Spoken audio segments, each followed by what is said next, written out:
Darek felt very small seated at the great council table. Overhead, the fierce faces of long-dead dragons glared at him.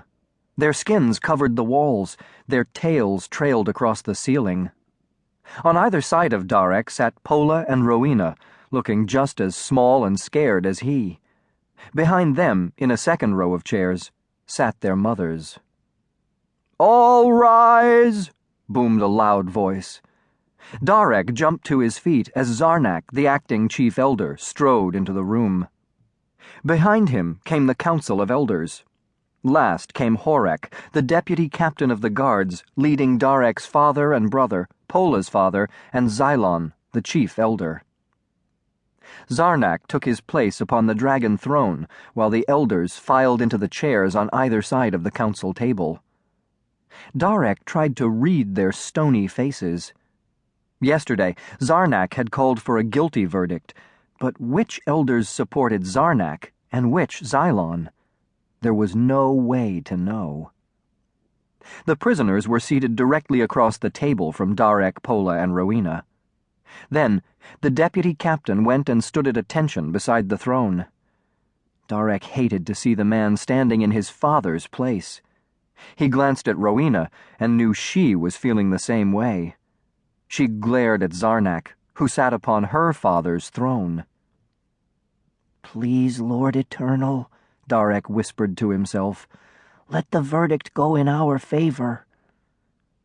Two heralds stepped through the great doors at the end of the room and lifted their horns.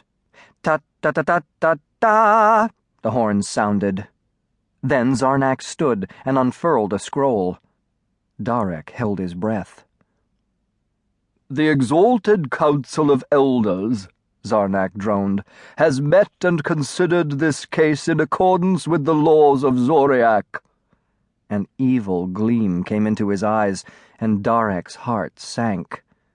"A verdict has been returned," he went on. "Guilty as charged." Darek felt like a fist had slammed into his stomach. Behind him, he heard a small cry escape his mother's lips. Rowena was less discreet. "No!" she cried out, but a sharp look from her father silenced her.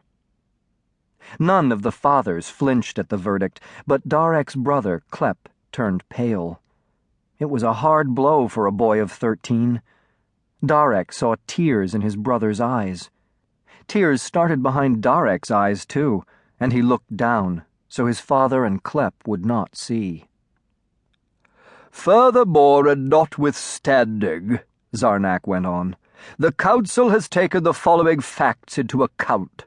Fact 1.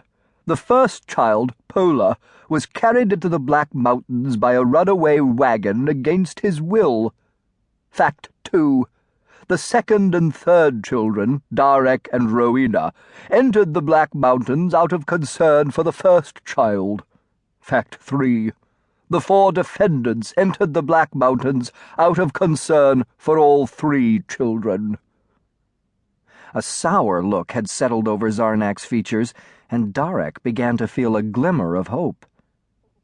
"In consideration of these facts," Zarnak announced, "the sentence is hereby reduced to imprisonment in the dungeons of Elder Hall for 1 annum." Darek closed his eyes and sank back in his chair. A year in prison. It was still uncalled for, in his opinion, but it could have been so much worse. He felt his mother's hand on his shoulder, and he reached up and squeezed it.